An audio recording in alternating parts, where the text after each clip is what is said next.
Halos 7 taon na tayo magkasama.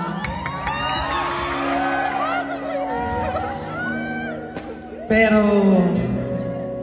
hindi mo pinaramdam sa akin na hindi mo ko mahal.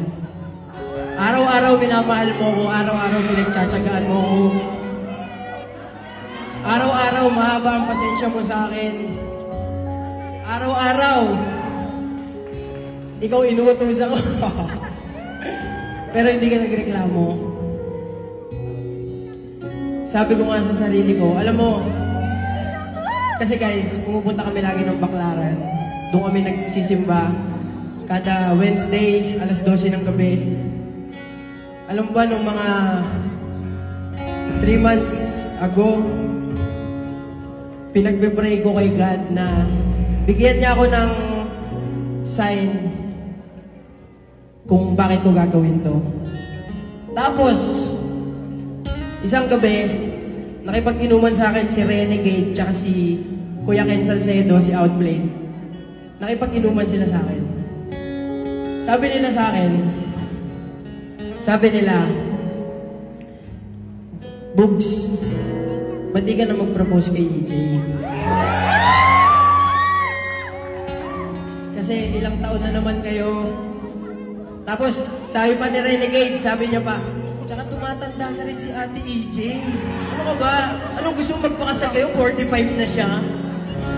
Sabi ko, oo nga no, tapos ako magda-21 pa lang. So, syempre, teka lang. Excited, ito ako nagmumoment pa ako. Eto, dumating na tayo dito sa point na to. Napag-desisyonan ko na binigyan ako ni Lord ng sign. So, binigay ni Lord sa akin si Renegade, pati si Outplay.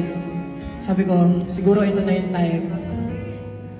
Tapos sabi ko sa sarili ko, ikaw na ang gusto kong makasama habang buhay.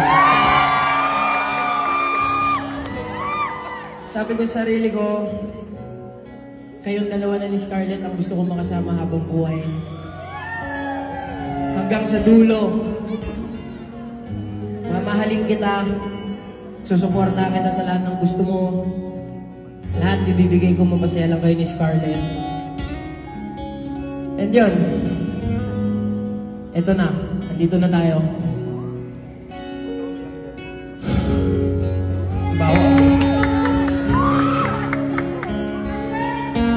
Ayun, gusto ko lang sabihin at ipagsigawan sa lahat ng kaibigan ko na nandito, kaya napaka-importante nyo sa akin, na itong babaeng to, papakasalan ko. Itong babaeng to, mamahalin ko hanggang dulo. Kaya maraming salamat sa pagpunta nyo. EJ, Ena G. Cruz Laure, mahal na mahal kita. Will you marry me?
When I think of all the years I wanna be with